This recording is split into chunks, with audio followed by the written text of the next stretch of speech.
When I was a kid, I thought clouds were made out of cotton candy or wool or anything similarly squishy and potentially delicious, as I imagine many other kids also did, because let's be honest, look at these things. So when I got on an airplane for the first time ever when I was like 8 or 9, my mom went, "Guess what, we're gonna go to the clouds," and I get filled up with an overwhelming amount of bliss as I go, "Yay, I'm gonna eat all the clouds!" But as soon as we started approaching the stratosphere, my childlike joy and wonder drained from my face and turned into absolute horrified resignation as I realized, this shit is just water.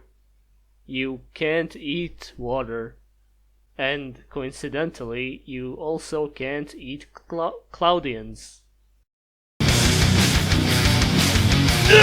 You people should be used to me not knowing how to start videos by now. Cloudians are a thing that happened in an episode of GX, many things happened in GX, some of them we would rather forget, and they were used by a somewhat interesting character who pretty much got rid of them after one duel in favor of an Exodia deck, so no wonder nobody cares he died. They were released in Gladiator's Assault, meaning nobody gave a shit because we had something a lot more interesting going on, and coincidentally, much like the last archetype we looked at, Cloudians are based on counters. Not good counters, but fog counters. However, I often get requests for them to be featured in a Legacy of the Worthless video, but truth be told, Cloudians are actually not even that bad considering the period of their release, and with the right build they can even pull off some impressive plays nowadays. How, you may ask? Because the majority of the archetype is level 4 water monsters.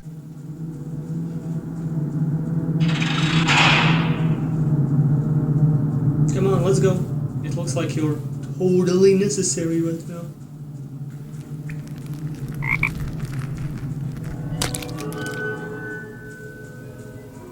Nobody likes that guy.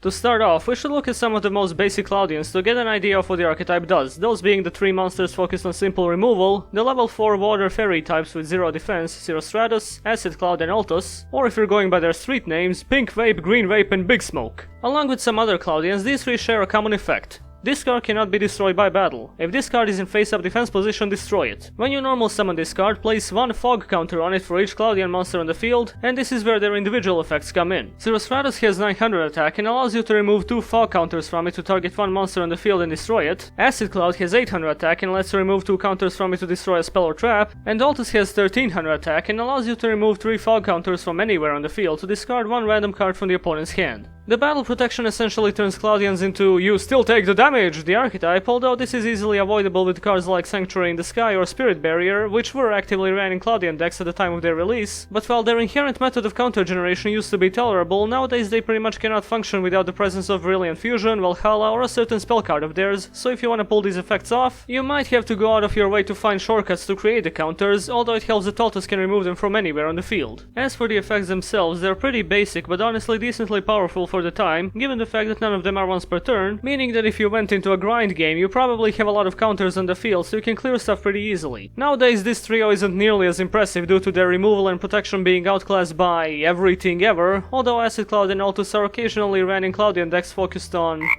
him. What also helps is that they all have 0 defense, therefore you can use Mass Chameleon for level 8 synchro plays, so the archetype's off to a good start.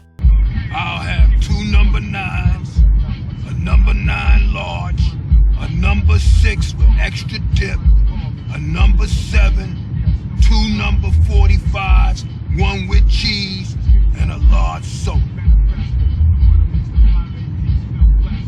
Cloudian Turbulence is another level 4 with 800 attack and the usual Cloudian effects, and he allows you to remove 1 fog counter from itself to special summon 1 Cloudian Smoke Ball from your deck or either player's graveyard. Cloudian Smoke Ball is this wholesome little level 1 friend with 200 attack and 600 defense, and he loves you. Kimochi! The effect itself may not seem like much at first, and smoke balls can certainly clog up your hand, but Turbulence used to be the key playmaker of the Cloudian Quasar build, which is sadly impossible right now due to Fishborg Blaster being banned. However, if you have a level 4 Cloudian on the field and you normal summon Turbulence, it usually means you can summon 2 smoke balls, which results in a rank 1 and a rank 4, which is pretty damn admirable for an archetype from the GX era, especially considering that one of those rank 4s can be a Bahamut Shark. Hello? You stop that. Turbulence ratios heavily depend on the build, but Cloudians usually do like running it due to their limited access to Xyz toolboxing. I also like how you can summon Smoke Ball from either player's graveyard, because it insinuates that you would ever get into a Cloudian mirror match. Cloudian Storm Dragon, because a dragon is so fucking thematically appropriate for a bunch of clouds, Is their last level 4, it has 1000 attack, but it cannot be normal summoned or set, and it can only be special summoned by banishing one Cloudian monster from your graveyard. It has the standard Cloudian protection and gets blown up in defense position, and once per turn, it lets you place one fog counter on any monster on the field. While the fact that he cannot be normal summoned can make him a nasty first turn brick, Storm Dragon functions as a pretty good play extender, Xyz fodder, counter generator, especially if you have more of them, and is generally ran in any Cloudian build due to the amount of utility it offers. Seriously, the worst thing I could say about this one is that it's probably one of the top 3 ugliest fucking dragons in this entire game. Put your tongue back in, this is a children's card game, not a bad dragon advertisement. Hey, that's my physical appearance. That hurts really bad. Now let's go back to the lower levels to check out their less notable monsters, of which the first one is Ghost Fog. It's a level 1 water fiend, it cannot be special summoned, for some reason. All battle damage players would take from battles involving this monster become 0, and if it's destroyed by battle, distribute new fog counters equal to the level of the monster that destroyed it among face-up monsters. Potentially useful effect, but the card is slower than a geriatric slug who just finished downing a bottle of muscle relaxant. Cloudians really can't afford to waste a normal summon and a battle phase just to spread some counters, and while setting this during your first turn and passing might have been a formidable strategy back in the last decade, the card has 0 notable practicality right now. Next up is Sheep Cloud, another level 1 with 0 attack and defense, and when it's destroyed by battle and sent to the graveyard, special summon 2 Cloudian tokens in defense position. They have 0 attack and defense and cannot be tributed for a tribute summon unless it's for a Cloudian monster. Alright, spoiler alert, they have tribute monsters. I feel Sheep Cloud is vaguely better than Ghost Fog due to giving you 2 attacks worth of protection, and since if the tokens survive the turn in which the card was destroyed, you're likely to get a 3 counter Cloudian next turn. As for using the tokens for a tribute summon, we'll get to the tribute monsters soon enough, but to sum it up, they don't exactly turn the archetype around to tier 1 or anything. Sheep Cloud used to be a decent card for stalling, but nowadays it's the kind of thing that gets taken care of before the battle phase. Also, the art reminds me of those Facebook avatars that edgy misunderstood teenagers put on their profiles to show that they are different and suffering. Cloudian Poison Cloud has been roiding out so hard with his lifting that his balls have effectively turned into a trail of smoke, and he skipped leg day in such frequency that he has no more legs to speak of. Scooby has finally met his match. Anyway, it's a level 3 fiend, not the good kind. It has 0 attack and 1000 defense, and when it's destroyed by battle and sent to the graveyard, if it was face up at the start of the damage step, destroy the monster that destroyed it and burn the opponent for 800 damage. Well, here's your secondary monster removal, folks. Can't generate enough counters for Sir Stratus? Just ram this fucking thing into something for a potential 2000 plus damage to yourself. Oh, but it's okay, cause you burned the opponent for 800 too. If we were to really stretch it, it's searchable by tour guide for a ranked replay, and that's about the extent of this thing's usefulness. And wow, look at that, who would have thought? It's an anime original! And you really couldn't be bothered enough to update the effect to synergize with the rest of the archetype? I mean, fine, whatever floats your cloud, just don't bring that shit into my house. Their first tribute monster is Cloudian Nimbusman, a level 5 with 1000 attack and defense, a big head cause he really smart boy, and the following effect. It cannot be destroyed by battle. If it's in defense position, destroy it. You can tribute any number of water monsters for the tribute summon of this card. When this card is tribute summoned, place 1 fog counter on it for each water monster you tributed. As you can probably tell, this used to be a fat, beefy OTK enabler, since you would usually save it up until he can hit the field with a good 10,000 plus damage, but as fun as Nimbusman OTK can be, protection from battle isn't exactly enough to keep him on the field if you don't swing for game in the turn you summon him. Also, if you're not doing very well at generating counters, Nimbusman can turn from a win condition into an unsalvageable brick, and if the water monster you would tribute already has several counters on it, there's no incentive to summon him. Building attack specifically around dealing massive damage with this guy can be fun, but he's generally not worth running in any Cloudian build aiming to win consistently. Nimbusman, take me by the hand, lead me to the clouds. Their final monster is Eye of the Typhoon, a level 8 wind aqua monster?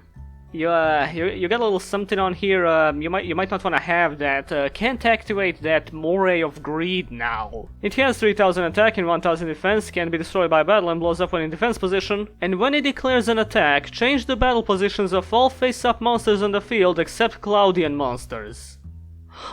So what exactly does this have to do with anything? Don't get me wrong, I mean it is non-targeting battle position changing and it can help you run over some boss monsters, but when was this ever the focus of Cloudians? Why doesn't it have any effects related to fog counters? And why the actual hell is the effect mandatory? Unless you're using it to run over some fat beater, the only thing this effect ends up doing is saving your opponent from taking damage since all their monsters are now in defense position. Sure was worth tributing 2 goddamn Cloudians for an archetypal boss that might as well just be a generic non-archetype monster. Why are you looking at me like that? Stop making this face, please. I told you about the clouds, bro! I told you about the clouds! The clouds!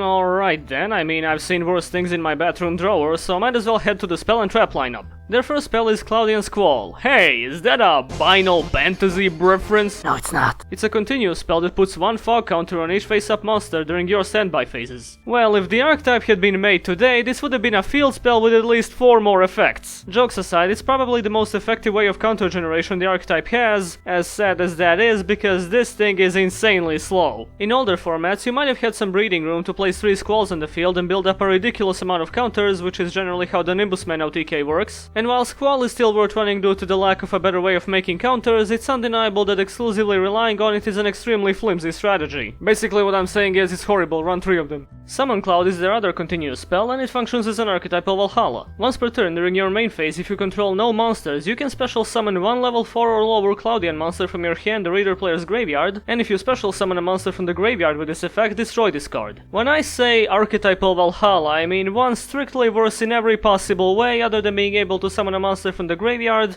once. That's nice and all, but that one single benefit is not enough to convince me to run it instead of Valhalla, which is, by the way, searchable with Hecatrice. Run only if you really feel like it. Their next spell is the adorably named Lucky Cloud. You see a cloud, it's a fluffy cloud, floating, happy fluffy cloud. During the end phase, if you summon 2 or more Cloudian monsters with the same name this turn, draw 2 cards. Well, the name is fitting, cause you're gonna have to be carrying a whole lot of horseshoes to pull this one off. Some ways to do it include summoning 2 Smoke Balls, using Brilliant Fusion or Valhalla with 2 of the same monsters, maybe Call of the Haunted. But even disregarding the whole deal about the activation condition being horribly specific, the worst part about this effect is that the plus happens during the end phase, so you effectively might as well just run multiple Reckless Greed instead of this. It is a very unlucky cloud. Fog Control, the card, not the program, is a quick play which allows you to tribute one face-up Cloudian monster you control to place 3 fog counters on one face-up monster. Looks like Haze Cell Scatterburst found its long-lost brother from the clouds. And much like Aliens and Scatterburst, while there is potential usefulness here, losing a monster for the sake of spreading counters is something Cloudians can't exactly afford to do consistently. You could argue that Summon Cloud would be helpful in this case and let you revive the monster you tributed, but that strategy is a bit too specific to consider. And unlike Aliens, Cloudians don't exactly have any traps that take advantage of spreading counters by a quick play. If I ran this, I wouldn't have it at more than 1. Their final spell is Diamond Dust Cyclone, a quick play that lets you target and destroy one monster with 4 fog counters or more, and then draw 2 cards for every 4 fog counters that were on it. If this 4 was a 3, the card would be a lot more playable but still not very good, and if it was any lower than that, it would have seen the ban list pretty fast. While it's nice that you can also destroy the opponent's monsters this way, you usually tend to place fog counters on monsters you control, and I'm even inclined to say that Lucky Cloud is a better draw power option, given that you would rather be using those fog counters for different purposes. But hey, at least it has sparkles! Their first trap is Rainstorm. Select one Cloudian monster you control and reduce its attack by 1000 or 2000 points, and then apply the appropriate effect. 1000 points, destroy one spell or trap card your opponent controls, and 2000 points, destroy 2 cards your opponent controls. So it would seem that when producing this card, Konami forgot what archetype it was meant for, so now we have a trap that focuses on huge attack reduction of your own monsters, of which the average one has below 1000, therefore you cannot activate the card. Unless by some miracle of nature you're able to pull off the second effect on a frequent basis, you know, by cheating, you're better off with a simple MST. Raging Cloudian, sadly not a Ragey Cloudian, is the next trap, and you can activate it only when a Cloudian monster you control is destroyed by its own effect and sent to the graveyard. Special summon that monster from your graveyard in attack position and place 1 fog counter on it, and it cannot be changed to defense position by a card effect. If the Cloudian defense position self-destruction was a gimmick they built the entire archetype around, I would very much see the usefulness of this card, but now I don't. This one expects you to wait a turn after you set it and change a Cloudian monster that you most likely already controlled and that survived the opponent's turn to defense position for a single solitary goddamn fog counter. This would be like making a super heavy samurai support card that only works while they're in attack position. I appreciate your efforts, Raging Cloudian, but I presume you're raging due to being utter garbage. Updraft, or the Tragedy of a Cloud in one act, is their last normal trap, and it lets you remove all fog counters from the field and inflict 300 damage to your opponent for each one you removed. Ah, you can really see it's the GX era because an archetype not focused on burn in the slightest has a random out of place burn card in it. This one used to be kinda fun to pull off in stall builds, but the fact that it removes every single counter from the field means you'd have to dedicate your entire playstyle on this specific card and not use the counters for anything else. Just forget about it. And the final Cloudian card is the continuous trap Natural Disaster. Is that Spikebot freezing to death? Somebody give him a blankie. Natural Disaster's effect is that it deals 500 damage to the opponent each time a card they control is destroyed and sent to the graveyard by the effect of a Cloudian monster. Oh, so we're back to the ever so relevant Cloudian burn. Except this time it's even slower and less efficient because there are only 3 Cloudians that destroy by card effects, only 2 of them are relevant, and they're also extremely slow at doing so. I don't know what kind of gameplay style they were trying to force with the last 2 traps, but at least this one's name is entirely appropriate. And now to move on to the grading scale. Cloudian's consistency is tolerable as long as you're not relying primarily on archetypal cards to fill up the board, especially if you're talking about the Xyz build. Their power is not worth talking about unless you're referring to Nimbusman OTK. Same goes for their comeback ability, since the only archetypal way of getting your stuff back is Summon Cloud. Their built-in protection is not much, but just the fact that they have it in the first place is pretty impressive for their time period, so I'll be generous in this one. And as for the versatility, well, the good ones are level 4 waters, which is a great combination. They're all fairies, so you can use Christia and Valhalla. They have a decent amount of removal options, and the upcoming Links mechanic actually empowers them to an extent, since the Turbulence play will probably be able to lend you a decent Link monster, after which you can go into a rank 4. My opinion on the current state of Cloudians is that they're a pretty cool idea. I think the fog counter mechanic, while not realized nearly as extensively as A counters, is still fun enough to play around with, and while I do prefer the old style Cloudian stall and Nimbusman OTK, it's actually pretty cool to see that they're still able to make formidable boards with a good hand, all while employing their playstyle. A sample decklist for a modern Cloudian deck would look like something along the lines of this, but if you can find people to play casually with, I highly suggest trying out the slower variant, focus on using their fog counters as much as possible. So Konami, if you're out there and listening, please, give them a field spell sometime soon. You did it with BES, what the fuck is stopping you from doing the same with Cloudians? And now we have this going on.